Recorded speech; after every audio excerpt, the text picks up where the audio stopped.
Les matins de France Culture, Guillaume Erner. Bonjour Nicolas Carnot. Vous êtes directeur des études de l'INSEE. On va parler du pouvoir d'achat et chaque jour, quand j'ouvre les journaux, je tombe sur une information, une actualité relative à la hausse des prix. Alors par exemple aujourd'hui, c'est le blé qui voit ses cours flamber, 300 € la tonne. Ça ne nous dit pas grand-chose, mais concrètement, ça signifie que les cours du blé ont augmenté de 55% en un an en moyenne, puisqu'il y a différentes qualités de blé, ce qui veut dire que les pâtes, mais aussi bien sûr le pain, eh bien, ces denrées vont coûter plus cher et c'est quasiment quotidien. La semaine dernière, c'était par exemple les voitures d'occasion dont le prix augmentait de manière significative, tout simplement parce qu'il est compliqué, disait le Parisien, d'acheter une voiture neuve. Il y a cette crise des microprocesseurs qui fait que les voitures neuves disponibles sont rares et par conséquent, les voitures d'occasion augmente. Alors, puisque je vous tiens, Nicolas Carnot, puisque c'est vous le responsable des études de l'INSEE, le pouvoir d'achat des Français diminue-t-il, comme on a l'impression de le voir quotidiennement? C'est une question simple, mais j'imagine que la réponse, elle, est complexe. Bonjour. Alors la réponse courte à votre question, le pouvoir d'achat diminue-t-il ou pas? C'est non. Le pouvoir d'achat global des Français a un petit peu augmenté à la fin des années 2010. Il s'est en moyenne stabilisé en 2020, malgré la profonde récession due à la crise sanitaire. Donc ça, c'est la réponse courte à votre question, mais qui mérite sans doute plus de développement. Alors, s'il s'agit d'une réponse courte pour la moyenne période, ce n'est pas une très longue période du point de vue de l'histoire économique, mais si on observe ce qui se passe depuis, j'allais dire la fin de la pandémie, mais ça n'est pas véritablement la fin de la pandémie, disons la fin de la quatrième vague, avec une reprise économique et tous les phénomènes que j'évoquais tout à l'heure, est-ce que là, on peut évoquer, Nicolas Carnot, une détérioration du pouvoir d'achat ? Non, il y a effectivement une hausse des prix qu'on n'avait pas les années précédentes, hein. On a une inflation globale des prix à la consommation qui s'inscrit à 2,6% sur un an au mois d'octobre, alors qu'on avait des taux d'inflation quasiment nuls, hein, juste avant la crise. Voilà, donc il y a une petite montée des prix, mais globalement, il y a aussi une forte reprise. Notamment de l'activité, mais aussi de l'emploi, des créations d'emplois. Donc au niveau du revenu global des ménages, on n'attend pas non plus de baisse en 2021, par exemple. Selon nos dernières prévisions, on attend plutôt une hausse pour l'année 2021. Bon, alors il y a quelque chose que je ne comprends pas. Comment peut-on faire la chronique tous les jours de ces prix qui augmentent? C'est le cas en France, c'est le cas aussi aux États-Unis. Aux États-Unis, cela fait 31 ans que l'inflation n'a pas été aussi forte. J'ai le Wall Street Journal sous les yeux et alors là, cela est vrai aussi bien pour les matières premières, c'est normal parce que les cours sont mondiaux, mais aussi pour certaines entreprises qui en profitent puisqu'il y a un effet d'opportunité pour augmenter leurs prix et donc augmenter leurs marges, ce qui procure une diminution du pouvoir d'achat des ménages. Comment cela se fait-il qu'il y ait tant d'augmentation des prix et que l'INSEE, que vous représentez ici, Nicolas Carnot, dise qu'il n'y a pas de détérioration du pouvoir d'achat? Oui, alors je pense qu'il faut déjà rappeler ce qu'est le pouvoir d'achat pour pouvoir répondre plus complètement à votre question. Le pouvoir d'achat, il se calcule en ramenant les revenus, le revenu disponible des ménages au prix, hein. Donc il y a bien les deux éléments. En haut, vous avez quand le revenu va plus vite que les prix, le pouvoir d'achat augmente et il diminue quand l'inverse est vrai. Je pense que c'est aussi utile de rappeler que dans ce revenu disponible, c'est un revenu net, hein. C'est-à-dire que l'INSEE considère dans ce calcul l'ensemble des revenus, hein, les salaires, les revenus des indépendants, les revenus du patrimoine. Il déduit les cotisations sociales, la CSG, l'impôt sur le revenu, et rajoute les prestations monétaires, les allocations sociales, les pensions de retraite, etc. Donc vous avez cette notion de revenu disponible qui est assez compréhensive, hein, qui est calculée au niveau des ménages, hein, et on calcule le niveau de vie en tenant compte de la composition du ménage et de choses comme ça. En bas, vous avez les prix à la consommation, hein, donc c'est plutôt là-dessus, et c'est donc l'évolution respective des deux qui compte. Sur l'évolution des prix à la consommation, hein, puisque c'était là-dessus que portaient les questions, vous voyez, si vous prenez une moyenne sur une dizaine d'années, mettons, les 10 dernières années, vous allez avoir une augmentation moyenne de l'ordre de 1% hein, en France, ce qui est pas considérable, ce qui est d'ailleurs en dessous des objectifs type des banques centrales, Banque centrale européenne. On vise plutôt une inflation de 2% parce que c'est plutôt bien d'avoir un petit peu d'inflation, pas trop, pour mettre de l'huile dans les rouages. Et dans ce chiffre global de 1%, vous avez une grande diversité d'évolution des prix. Donc je crois que c'est là que ça rejoint votre question. Vous avez certains prix qui sont à peu près stables. Si vous prenez le prix des vêtements, par exemple, hein, il n'a quasiment pas bougé en 10 ans, en moyenne. Hein, en moyen. Si vous prenez le prix d'un fer à repasser, vous en avez aussi besoin pour votre vêtement. Donc là, c'est un appareil électroménager. Le prix baisse. Hein, il a diminué de quasiment 20% en 10 ans. Mais si vous prenez le prix d'une prestation de nettoyage chez le teinturier, là c'est l'inverse, vous avez une augmentation de 20%. Donc vous avez cette grande diversité de prix et ce que fait l'INSEE, c'est donc prendre en compte un panier très compréhensif, représentatif du panier moyen des Français. Il y a 160 000 prix qui sont relevés par les enquêteurs de l'INSEE chaque mois, donc 30 000 points de vente. Et ce panier de prix est renouvelé tous les ans. Et c'est la moyenne qui donne cette évolution globale avec beaucoup de différenciation donc, suivant les produits. Les critiques se focalisent, Nicolas Carnot, sur ce panier du ménager ou de la ménagère, avec l'idée que l'INSEE finalement a une représentation, puisque c'est toujours la question de la carte et du territoire, en quoi l'indice, qui est l'indice des prix, puisqu'il faut bien que les auditeurs comprennent que c'est un indice synthétique, l'augmentation des prix, elle n'existe pas dans la nature, il faut donc la représenter, la calculer. Est-ce qu'il n'y a pas des biais de méthode dans ce que vous utilisez comme indice à l'INSEE, Nicolas Carnot, qui aujourd'hui doivent être critiqués et peut-être, pourquoi pas, modifiés? Alors, je ne pense pas qu'il y ait de biais. Hein. La mesure est vraiment très systématique et très, très détaillée. Hein. Comme je vous l'ai indiqué, il y a de très nombreux relevés, un travail très fouillé qu'il faut souligner. Hein. Chaque mois, il y a également un travail avec les grandes enseignes de la distribution, ce qu'on appelle les données de caisse, etc. Donc, c'est vraiment très détaillé. C'est suivant les normes européennes, internationales. Peut-être ce qui est important de savoir, c'est plutôt des précautions qu'il y a derrière. Euh, Par exemple, l'effet qualité, hein, qui est quelque chose qui est souvent abordé dans ce sujet-là. L'évolution des prix des produits Il faut expliquer ce qu'est est mesurée. l'effet qualité. Voilà, l'évolution des prix est mesurée à qualité donnée, si vous voulez. Hein. Donc, quand je dis voilà, tel prix a augmenté de 10% ou a baissé, etc., c'est pour une performance donnée. Je vous donne un exemple qui est assez parlant, c'est celui des téléphones portables. Hein.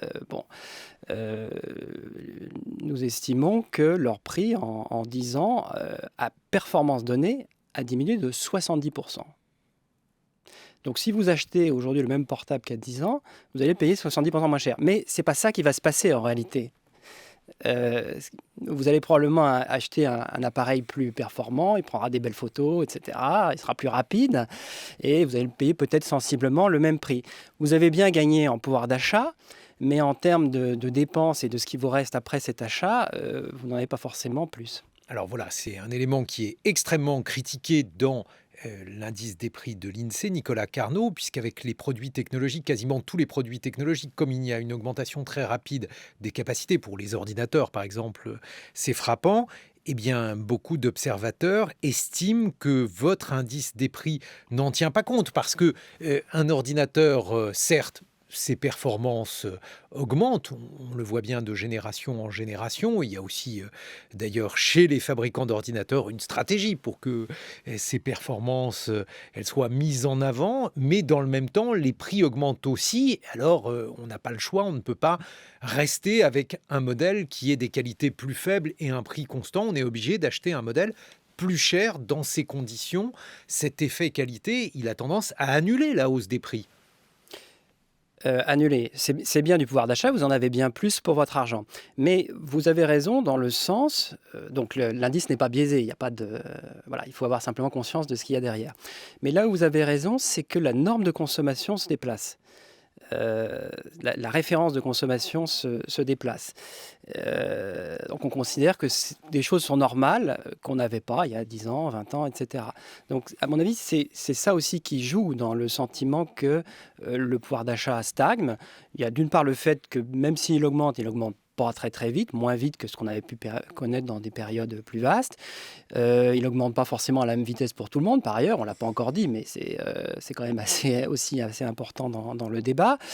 Et puis il y a cette idée qu'effectivement, les normes, la référence de consommation évolue, donc on peut au total, si vous additionnez ces différents morceaux du puzzle, comprendre que le ressenti puisse différer parfois de la réalité brutale des chiffres. Bon, je poursuis dans mes critiques, et là, j'aborde le gros morceau, les prix de l'immobilier. Il faut que vous expliquiez, Nicolas Carnot, en quoi l'indice des prix de l'INSEE tient compte ou ne tient pas compte de l'immobilier dans la manière dont il est calculé. Alors, il en tient compte dans la mesure où les loyers sont bien évidemment intégrés à l'indice des prix à la consommation. Loyer dont le dynamisme est d'ailleurs pas si élevé du fait de l'indexation, l'indice de référence des loyers. Voilà, donc il y a ça, il y a plus généralement les dépenses liées au logement, les dépenses de chauffage, etc. Donc ces derniers temps, on le sait, ont été relativement dynamiques.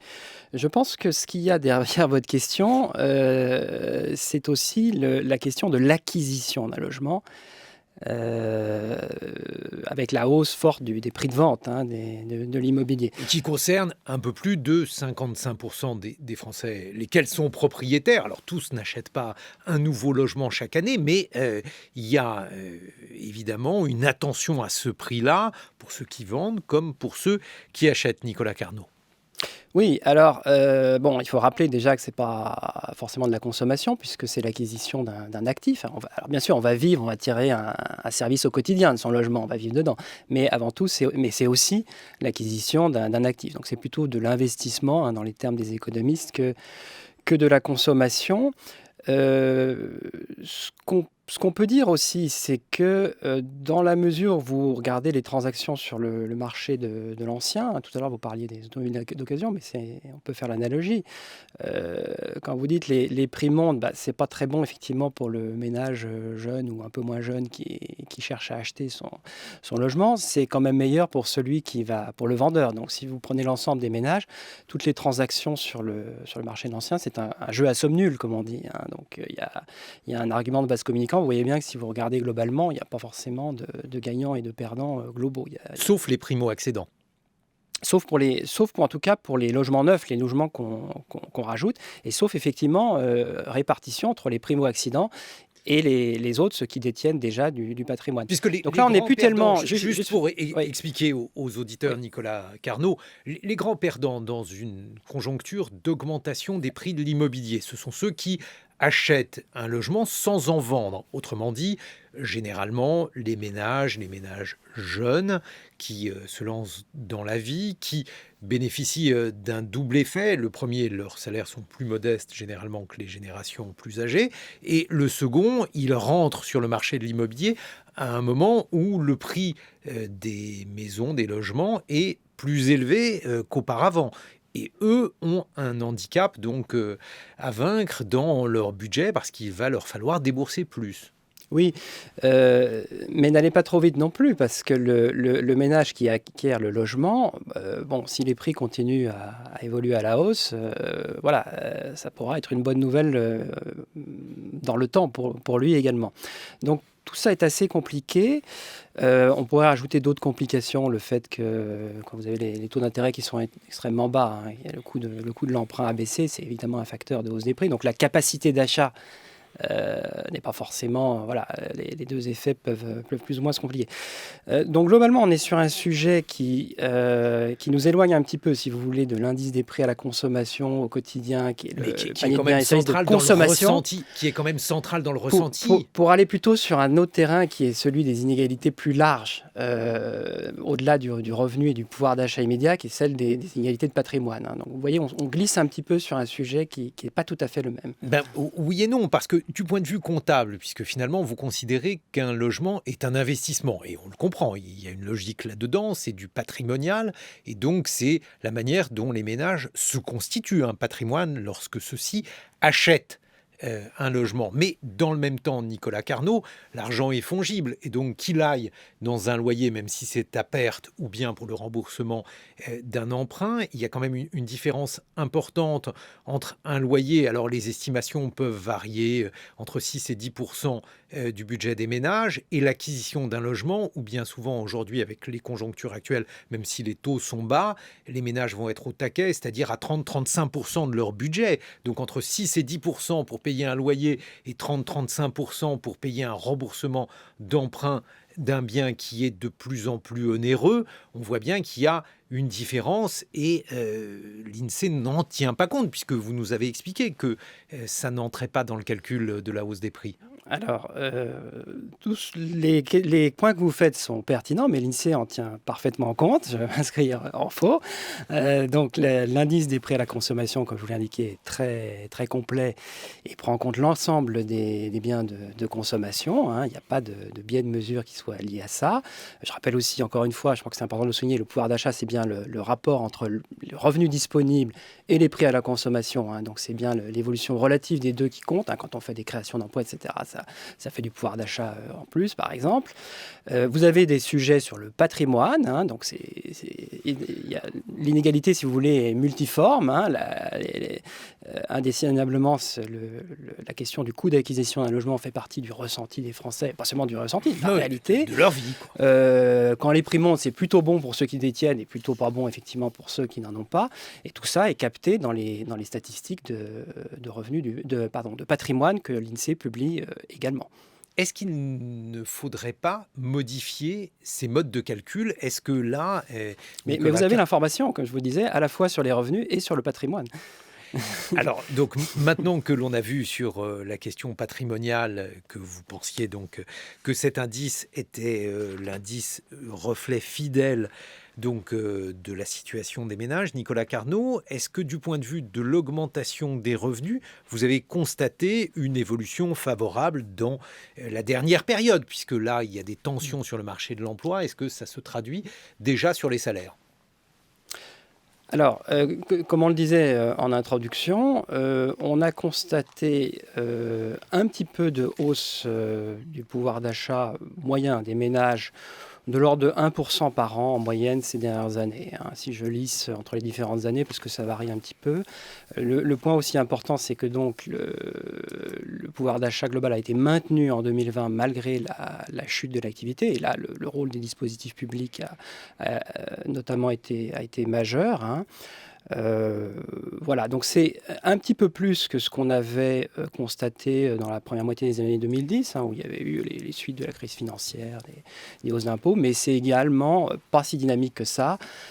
Et donc je pense que ça contribue au sentiment global que relative faible progression ou stagnation du pouvoir d'achat, conjointement avec la grande diversité de situations que connaissent nos citoyens.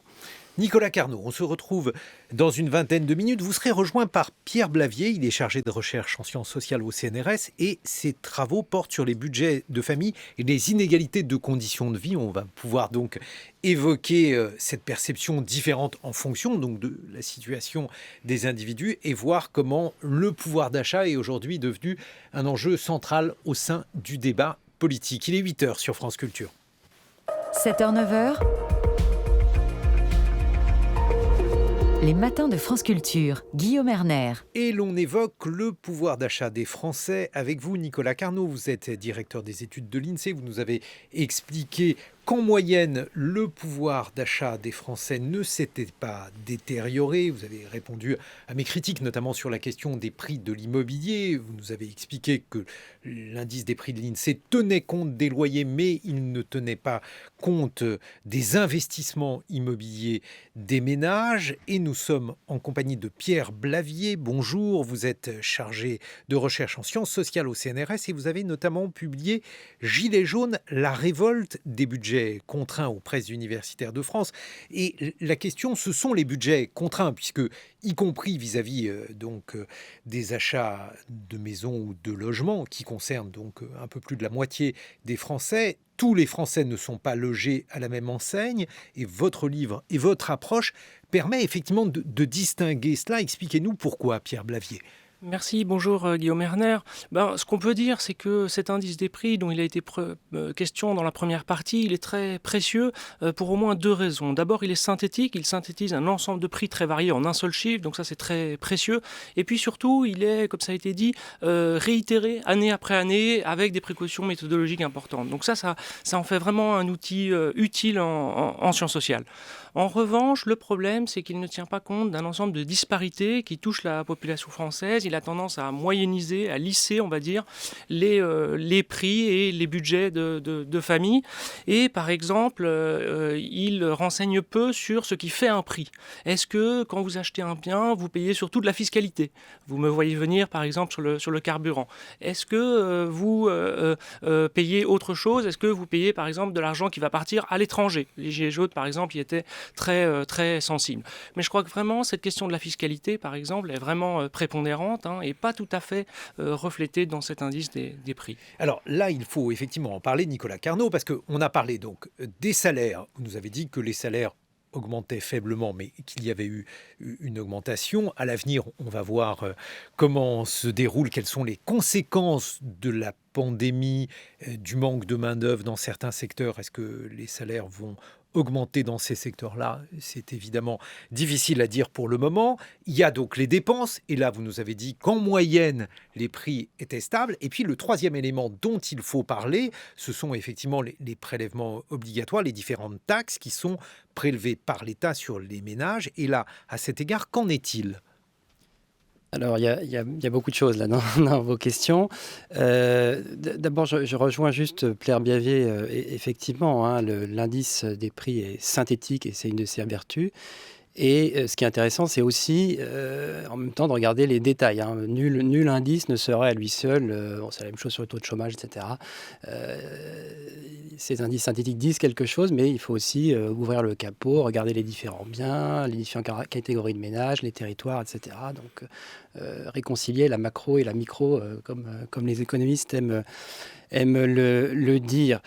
Le pouvoir d'achat, on l'a expliqué dans la première partie, c'est les revenus, l'ensemble des revenus sur les prix. Donc dans l'ensemble des revenus, il y a tout qui compte. Il y a les salaires dont vous avez commencé à parler et on verra effectivement comment ils évolueront l'année prochaine. Voilà. Il y a également l'emploi. Donc c'est bien le produit des deux qui fait les revenus salariés. J'insiste là-dessus parce que en ce moment, récemment, on a eu une forte reprise de l'emploi. Et donc c'est aussi du pouvoir d'achat. Il faut pas l'oublier. Et puis il y a l'ensemble des autres revenus, bien entendu. Voilà, alors sur les prélèvements, sur les impôts, les taxes, puisque donc le gouvernement explique, le gouvernement, il faut bien que tout le monde en ait conscience, a la possibilité d'augmenter le pouvoir d'achat des fonctionnaires. Il a aussi la possibilité d'agir sur le pouvoir d'achat des Français par le biais des taxes et des impôts. Alors, sur les prélèvements, il y a pas mal de choses qui se sont passées là aussi. L'INSEE n'est pas qualifié à faire, par exemple, un bilan de la législature. On ne fait pas de prévision sur 2022, par exemple. Donc, je ne vais pas rentrer là-dedans. Mais ce qui est vrai, c'est que il y a eu pas mal, c'est incontestable, de mesures allant dans le sens d'un soutien au pouvoir d'achat du ménage ces dernières années. Alors on songe, et un peu pour toutes les catégories, on songe plutôt en début de législature à la fiscalité sur le capital, mais après il y a bien d'autres choses qui se sont passées, y compris pour les ménages. La fiscalité sur le capital, ça ne concerne pas... Une petite, surtout la fraction la plus aisée, mais ensuite bien d'autres choses se sont passées. Il y a eu les mesures suite aux Gilets jaunes, la revalorisation de la prime à l'activité par exemple, et nombre d'autres choses, et aussi des choses très importantes qui concernent l'intégralité de la distribution, la suppression de la taxe d'habitation, qui touche un peu tout le monde, mais notamment les catégories intermédiaires. Vous avez avez aussi une baisse de l'impôt sur le revenu qui est plutôt sur... Donc, beaucoup de choses se sont passées avec quelques exceptions près, on pense aux allocations logement qui avaient fait un peu de bruit, globalement dans un sens de donner pas mal de pouvoir d'achat depuis la puissance publique vers les ménages. Mais alors, je suis quand même obligé de vous embêter, Nicolas Carnot, puisque vous représentez l'INSEE et aujourd'hui, le gouvernement dit il y a eu un gain de pouvoir d'achat par le biais donc notamment de ces diminutions de taxes, notamment la taxe d'habitation, puisque c'est l'un des leviers qui a été utilisé par le gouvernement. Est-ce que vous observez à cet égard une augmentation du pouvoir d'achat effectif via ces diminutions de taxes de prélèvement? Alors ça contribue à l'évolution, sans conteste, ça contribue à l'évolution du pouvoir d'achat que nous mesurons. Comme je vous l'ai expliqué, et puis je vais être bref, c'est le revenu disponible, le concept pertinent, donc le revenu net des prélèvements directs en particulier. Pierre Blavier, pourquoi dans ce contexte-là, les Français n'ont pas tous, c'est un euphémisme, le sentiment que le pouvoir d'achat augmente? Eh bien, ça renvoyait à un enjeu vraiment très épineux dans les Gilets jaunes, dans ce que j'ai pu observer sur les ronds-points et dans le débat qui entourait les Gilets jaunes. On a beaucoup dit que les Gilets jaunes étaient anti-fiscales et que c'était une protestation en fait de la taxe contre le carburant. Il me semble que c'est allé un petit peu vite sur la situation en fait des Gilets jaunes qui remettent en cause la taxe sur le carburant parce qu'en fait c'est une taxe qu'on appelle proportionnelle, c'est-à-dire tout le monde la paye de la même manière selon les revenus que vous avez. Et vous avez en France un système fiscal qui, de ce point de vue-là, est effectivement redistributif, mais qui en même temps a beaucoup de prélèvements tels que des taxes comme la TVA que nous connaissons tous, et qui là, pour le coup, pèse assez lourd. Et ce que les Gilets jaunes remettaient en cause, c'était le fait qu'ils ont l'impression de ne pas arrêter, eux, de payer des impôts sur les biens qu'ils consomment, et typiquement sur le carburant. Le prix du carburant, on le sait, est très largement constitué de prélèvements. Et donc, eux, ils ont l'impression d'affronter une fiscalité proportionnelle qui est vraiment une fiscalité très importante. J'avais calculé de manière un peu approfondie pour le ménage qui est dans le livre. On est à hauteur à peu près de 45% des revenus, alors revenus hyper bruts, qui retournent à l'État par rapport à ce que touche un ménage comme celui que j'avais pu enquêter dans le livre. Donc, vous le voyez, une fiscalité très importante. Et ce que les Gilets jaunes remettent en cause, c'est pas forcément l'idée qu'il y ait une fiscalité importante, mais c'est l'idée qu'elle soit la même pour tous. C'est-à-dire qu'il semble y avoir une rupture du fait que les personnes les plus fortunées pèsent des impôts plus importants, ce qui est quelque chose de tout à fait basique. Et de ce point de vue-là, il y avait une opposition très nette entre beaucoup de retraités qui étaient sur les ronds-points, qui étaient assez largement représentés, entre un quart et un cinquième des présents, et qui disaient nous, on va augmenter la CSG qu'on va payer avec nos retraites, alors que par ailleurs, l'ISF a été supprimé. Alors je ne rentre pas dans le débat assez technique de l'ISF, qui n'est pas forcément un bon prélèvement, mais disons qu'ils avaient le sentiment là qu'il y avait vraiment ce qu'on appelle une injustice fiscale qui était en jeu dans le système de redistribution fiscale, alors qu'ils n'étaient pas forcément opposés au fait de payer des impôts pour payer les routes, les écoles et les services publics. Nicolas Carnot. Oui, alors je crois que l'analyse de Pierre Blavier met l'accent sur des points réels, que tout le monde peut ressentir, peut bien voir. Sur la fiscalité, il y a la question de la fiscalité indirecte, effectivement, et on pense à la TVA, les carburants, et là c'est vrai qu'elle va plutôt dans un sens régressif, comme disent les spécialistes. Voilà, donc il y a cet élément-là qui joue beaucoup, notamment sur la hausse des carburants. Peut-être quand même il faut rappeler plus largement, également en ayant en tête la comparaison de la France avec ses partenaires, etc., sur la question des inégalités et de la redistribution. Les niveaux d'inégalité sont significatifs. Quand vous regardez le rapport des revenus, des niveaux de vie entre les 20% les plus aisés et les 20% les plus modestes en France, vous allez obtenir un ratio un peu supérieur à 4. Donc c'est effectivement important. Mais je m'empresse d'ajouter que ces inégalités sont plutôt plus modérées en France que dans les pays voisins. Et je m'empresse d'ajouter un deuxième élément qui est que le système fiscal et social globalement, pris dans son intégralité, a un rôle redistributif extrêmement puissant. Donc le même ratio dont je vous parlais, si on le prend avant la fiscalité et la redistribution via les prestations monétaires, c'est pas 4, c'est plutôt 8 ou 9. Donc vous voyez, la différence est considérable. Et je ne tiens même pas compte là des prestations en nature que sont les services publics, l'éducation, la santé. Si on en tenait compte, la différence de ratio serait encore plus forte. Donc on a un système avec des fortes différences entre les catégories, mais qui est quand même extrêmement atténué, si vous voulez, par le jeu des prélèvements et des prestations. Pierre Blavier. Oui, c'est tout à fait exact. Et c'est pour cela qu'au moment d'essayer de comprendre ce qui se jouait, par exemple, dans les Gilets jaunes, il faut essayer de bien comprendre comment ce système fiscal et ces discussions un peu techniques, très, très importantes, se manifestent au quotidien pour les personnes concernées. Par exemple, si on parle de la question des revenus, et notamment de la question des revenus du travail, ce qui était très frappant quand je parlais avec les Gilets jaunes, c'était le fait qu'il disait, en fait, en termes de négociation salariale, il y a très peu de choses à attendre de la part de l'employeur. Beaucoup d'entre eux étaient des ouvriers qualifiés de l'industrie qui disaient, mais en fait, on négocie avec des fonds de pension à l'étranger, avec des fonds d'investissement à l'étranger. C'est très difficile d'obtenir des gains salariaux. Et ce qu'on comprend, c'est qu'en fait, les négociations avec l'employeur se jouent différemment. Elles se jouent, par exemple, sur l'outillage, elles se jouent sur les conditions de travail, et moins, par exemple, sur le salaire proprement dit, où il semble difficile d'obtenir des gains significatifs. Un autre point très important là-dessus, et ça renvoie en partie à la fiscalité, c'était la question des primes, qui sont en fait vraiment très, très importantes. Je m'en suis rendu compte en parlant avec les Gilets jaunes. Ça peut vraiment augmenter un budget, et sur les primes, il semble possible de négocier avec l'employeur.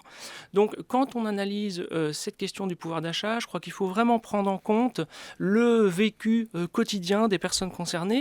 Par exemple, face à un marché du travail difficile, où il est difficile d'obtenir des augmentations salariales, eh bien, les personnes sont amenées à aller de plus en plus loin pour chercher son emploi.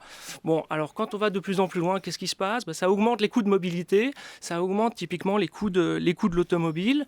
Ça rend aussi, c'est rendu difficile lorsque on est propriétaire, par exemple, de son bien. Donc il y a eu vraiment une politique de favoriser l'accession à la propriété, mais en fait qui rend plus compliqué la mobilité professionnelle. Et oui, c'est la raison pour laquelle je crois qu'il faut vraiment insister, c'est mon obsession à cet égard, sur la question immobilière, parce qu'en réalité, les personnes qui sont les plus frappées par l'augmentation des prix sont celles qui sont situées les plus loin des centres urbains, qui ont donc un budget immobilier, ça c'est le cas de la plupart des ménages, mais aussi un budget essence qui augmente, un budget voiture qui augmente, puisque je l'ai dit tout à l'heure, le prix des voitures d'occasion augmente. Bref, tous ces gens-là ont un effet démultiplié, tandis que les gens qui habitent dans les grandes villes n'ont pas de budget voiture, n'ont généralement, lorsqu'ils sont propriétaires, qu'un effet richesse, puisque le prix de ces logements a beaucoup évolué, d'où une inégalité, Pierre Blavier, qu'il faut probablement décrire.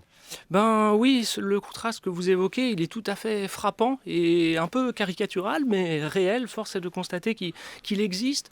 Et les Gilets jaunes avaient une forte incompréhension d'une série de politiques publiques, alors qui s'étalent sur plusieurs décennies. Je crois qu'il faut sortir un peu des clivages partisans, mais de politiques publiques qui sont défavorables globalement à la circulation routière ou qui rendent plus difficile la circulation routière. Je pense par exemple à la réforme du passage de 90 km/h à 80 km/h sur les routes départementales en janvier 2018, qui déjà à l'époque avait suscité une mobilisation. Je pense par exemple au durcissement du contrôle technique, qui, je m'en suis aperçu, est vraiment central pour les Gilets jaunes. C'est-à-dire que les gouvernements essayent de dire maintenant, il va être de plus en plus difficile de passer des véhicules âgés au contrôle technique. Alors ça, pour un Gilet jaune, vous voyez, c'est vraiment un monde qui s'écroule.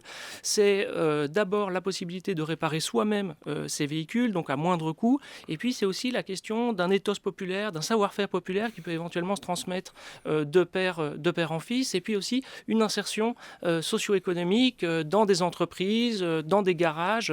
Et là, il y a toute une économie qui est remise en cause, par exemple, par ce durcissement du contrôle technique. D'autres politiques qu'on peut évoquer, c'est aussi, par exemple, les péages. Les Gilets jaunes ne comprennent pas pourquoi les péages ont été privatisés, pourquoi ce n'est plus un service public.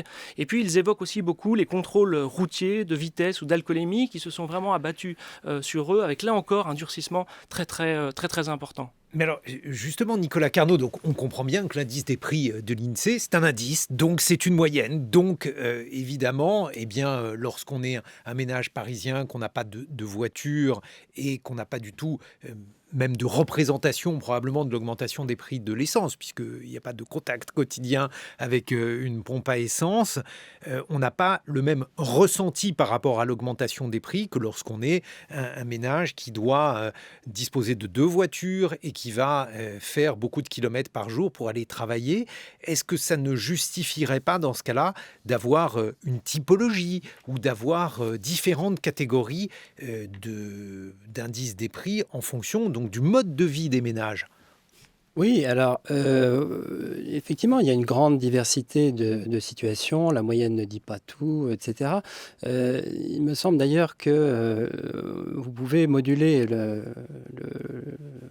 sorte de calculette sur le site de l'INSEE. Vous pouvez moduler en fonction de votre profil, votre budget de consommation, l'évolution de l'indice des prix. Donc ça va un petit peu dans le sens de ce que vous dites. Voilà. Après, ça reste vrai que le pouvoir d'achat sur longue période, puisque Pierre Blavier a raison, je pense qu'il faut redonner de la perspective un peu longue. Il reste quand même avant tout lié à l'évolution de la croissance, de la productivité par tête.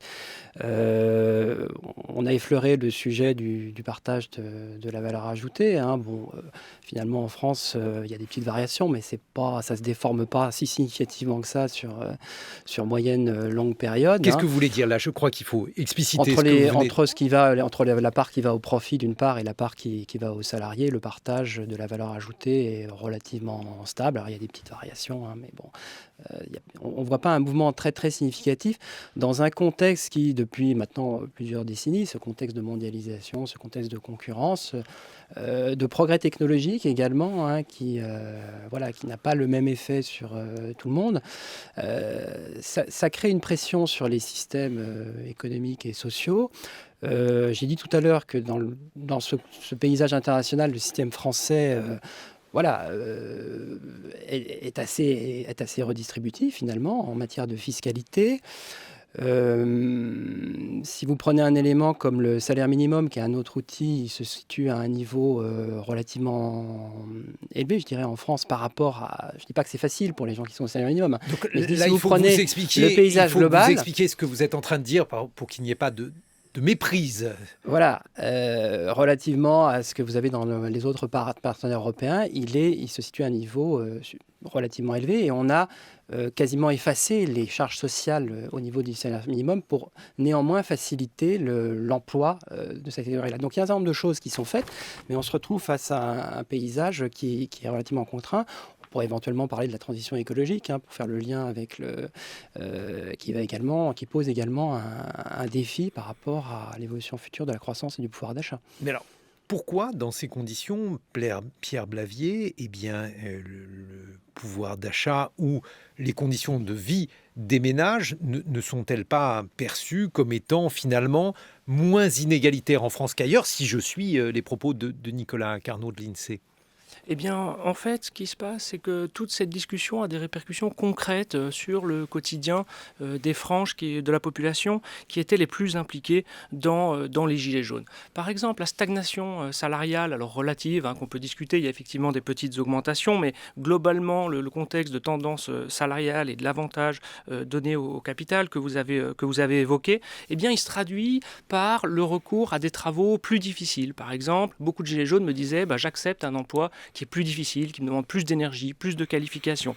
Je vais par exemple me mettre en intérim, donc les vacances ne sont plus rémunérées, donc je travaille en intérim, je réduis les périodes de vacances, je fais des heures supplémentaires, donc un trait frappant des gilets jaunes, c'était leur fatigue physique, et puis je crois que tout le monde a pu le voir au moment où ils venaient à Paris, ce sont des personnes qui sont fatiguées, parce qu'ils ont des emplois du temps qui sont surchargés et qui résultent en fait de ce qu'on pourrait qualifier comme une résistance à la situation que vous avez évoqué. Donc d'une part, sur le marché du travail, ils recourent à l'intérim et aux heures supplémentaires, par exemple, et ils mettent en place ce que j'ai appelé un système D, ce qu'ils appellent un système D, en faisant, par exemple, leur bois, pour se chauffer au bois, plutôt que de recourir au gaz ou à l'électricité. Ils font leur propre réparation dans leur domicile ou bien dans leur véhicule, ce qui là encore demande des compétences et de l'énergie. Ils font leur potager, ils font leur basse-cour. Et puis, d'une certaine manière, sur les dépenses, eh bien, ils galèrent, c'est-à-dire que il rogne sur, par exemple, les loisirs, l'émancipation culturelle, il rogne sur la couverture mutuelle qui, justement, serait importante pour prendre en charge leurs difficultés physiques. Il rogne sur le logement qui leur conviendrait. Et puis surtout, et c'était vraiment très important à leurs yeux, ils voient tous leurs efforts mis à mal par le contexte actuel, et notamment leurs efforts pour une mobilité sociale ascendante, pour essayer, comme ils disent, de s'en sortir eux-mêmes, donc une mobilité intragénérationnelle, mais aussi de manière intergénérationnelle, avec une très grande incertitude dans ce contexte pour savoir que va-t-il advenir de leurs enfants, de leur progéniture. Et donc c'était vraiment ça qui était au cœur des Gilets jaunes.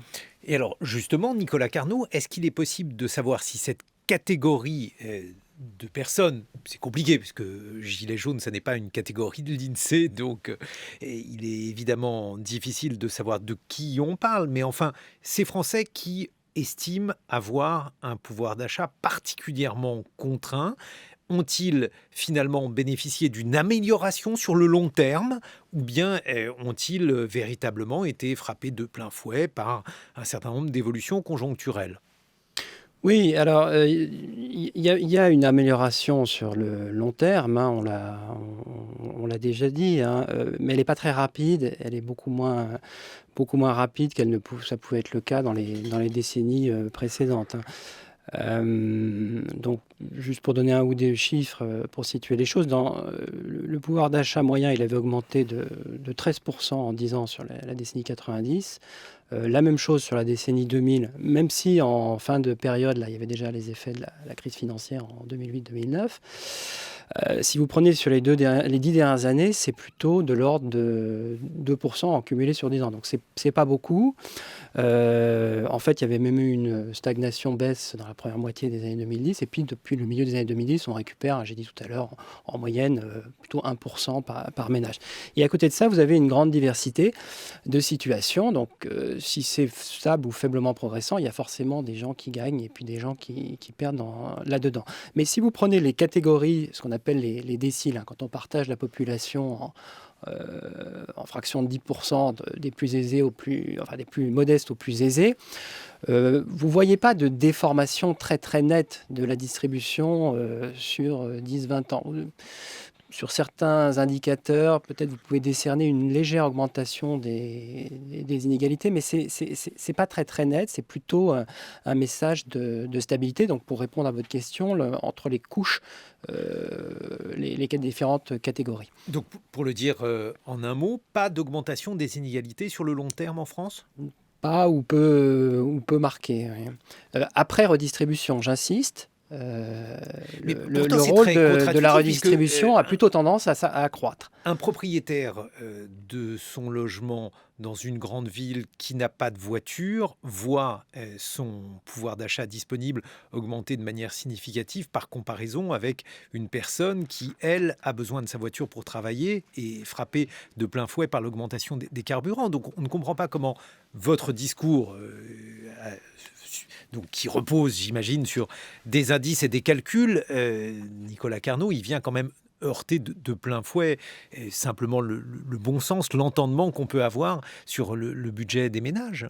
Oui, alors effectivement, il y a une grande diversité de situations, il y a le fait que les normes évoluent. Sur les territoires, vous avez raison aussi. Alors, mais peut-être prendre garde que ce n'est pas toujours les mêmes territoires.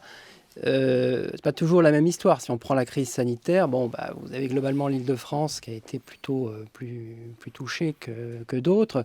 Vous avez même des stations touristiques où il y avait des casinos, par exemple, qui étaient frappés de plein fouet par la nature de leur activité. Bon, c'est plutôt des zones qui étaient bien portantes, on va dire, avant cette crise spécifique. Donc, il y a une géographie des territoires qui est très, très intéressante à documenter, mais qui n'est pas forcément toujours la même. Pierre Blavier. Oui, je souscris à ce qu'a dit monsieur Carnot. Juste peut-être rajouter là-dessus que sur le débat des inégalités, donc les inégalités, on le sait maintenant, ça a été établi par Thomas Piketty de manière solide. On le sait, elles ont augmenté, mais elles ont augmenté sur le haut de la distribution. Donc vraiment, les 1% les plus riches en France ont vraiment connu des augmentations de revenus très, très importantes. Mais le problème, c'est que poser ainsi le débat, c'est ne pas voir que vous avez toute une frange de la population population qui est située en gros dans la première moitié de la distribution des revenus, qui, elle, était vraiment très engagée dans les Gilets jaunes et qui est vraiment touchée par les phénomènes qu'on a essayé de décrire, hein, et par l'inquiétude de ce qui va s'en suivre, hein, quant à leur pouvoir d'achat. Et donc, aujourd'hui, pour cette catégorie-là de Français, que se passe-t-il? Puisque donc, tous les thèmes que l'on évoquait, l'augmentation des prix de l'alimentation, on sait que plus un budget est modeste, plus l'alimentation pèse lourd, l'augmentation des prix du carburant, la question du chauffage, tout cela cumulé, Pierre Blavier, donne des conséquences qui pèsent lourd. Eh bien, effectivement, ça pèse sur les quotidiens, ça oblige à des formes d'organisation qui sont jugées de plus en plus difficiles. Beaucoup de gilets jaunes me disant, par exemple, ça ne vaut plus la peine, c'est-à-dire les efforts qu'on nous demande pour atteindre le niveau de vie qu'on a actuellement sont trop importants, sont trop difficiles à gérer, par exemple en termes d'emploi du temps. Et du coup, il y a une formule qui condense ça très bien, c'est le « on ne peut pas s'écarter ». Et c'est ce que disent beaucoup de gilets jaunes, et ça vaut d'un point de vue strictement monétaire, économique, mais ça vaut aussi dans leurs organisations quotidienne. Un mot de conclusion à cet égard, Nicolas Carnot? Pouvoir d'achat en augmentation, mais limité, avec une grande diversité de destin et plusieurs dimensions des inégalités. Et le fait, juste pour terminer là-dessus, ces augmentations de prix qu'on observe dans le domaine de l'alimentation, j'en parlais tout à l'heure, toutes ces choses-là, est-ce que vous pensez que finalement, elles vont se traduire dans l'indice des prix et donc peut-être témoigner d'une diminution de pouvoir d'achat? Elles seront, vous pouvez en être certain, tout à fait reproduites dans l'indice des prix, hein, qui s'appuie donc sur une collecte très, très approfondie, avec une grande diversité, hein, certains prix, prenez les fruits frais, les légumes, ça a beaucoup augmenté sur 10 ans, mais d'autres ont baissé. Hein. Si vous prenez par exemple les aliments pour bébés, c'est quelque chose qui a diminué. Donc tout ça va être synthétisé dans notre indice des prix à la consommation. Merci Nicolas Carnot, merci Pierre Blavier. Gilets jaunes, la révolte des budgets contraints, c'est votre livre publié aux presses universitaires de France. Je vous propose maintenant